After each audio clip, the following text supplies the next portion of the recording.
राधे राधे प्यारे भक्तों, आज का प्रश्न बहुत मार्मिक है। शिव जी की आराधना में सबसे पहले भक्त को क्या अनुभव होना चाहिए?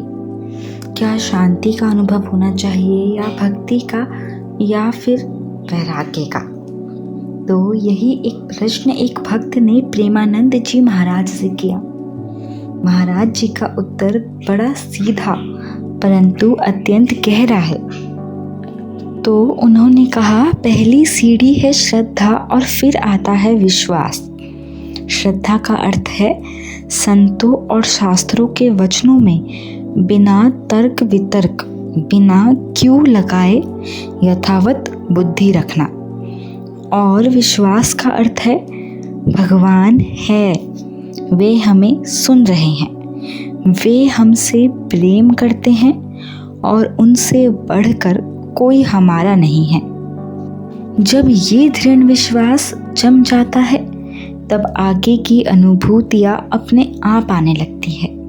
वैराग्य, अनुराग, ज्ञान सब अपने आप। लेकिन कठिनाई यही है, माया इतनी लीला कर देती है कि भक्त के मन में शंका आ जाती है कि भगवान है भी कि नहीं, हमारे सुनते हैं भी कि नहीं।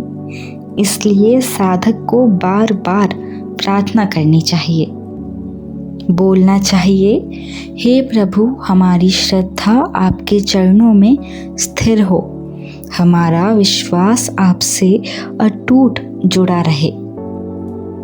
अब एक प्रश्न और आता है, अध्यात्म में साधन का महत्व अधिक है या फिर आश्रय का? तो उत्तर होता है आश्रय का। साधना करने से तब लोक मिल सकता है, स्वर्ग मिल सकता है, परंतु अगर कोई त्रुटियां रह भी जाए और हम सच्चे भाव से भगवान का आश्रय ले ले तो भगवत प्राप्ति निश्चित है। अब उदाहरण से समझिए, यदि कोई कुत्ता आपके दरवाजे पर बैठ जाए, वह कहीं और ना जाए, शुरू में आप ध्यान ना भी दे, पर जब देखेंगे कि वह हर समय वहीं बैठा है तो एक दिन 2 दिन में आप अपने आप डोटी डालने लगेंगे, क्योंकि उसने आश्रय केवल आपके दरवाजे का लिया है। ठीक वैसे ही भगवान का आश्रय भी है। अगर भक्त अनन्य होकर कह दे, हे प्रभु, मैं आपका हूँ, अब मेरा काम भी आपका ही है, तो प्रभु विवश हो जाते हैं। अर्जुन के रथ पर सारथी बने श्री कृष्ण यही तो उदाहरण है। तो प्यारे भक्तों, आज का सार यही है कि श्रद्धा और विश्वास, इन दोनों से शुरुआत करो, फिर अनन्य आश्रय लो, फिर आत्मसमर्पण कर दो, सब कुछ अपने आप होता चला जाएगा।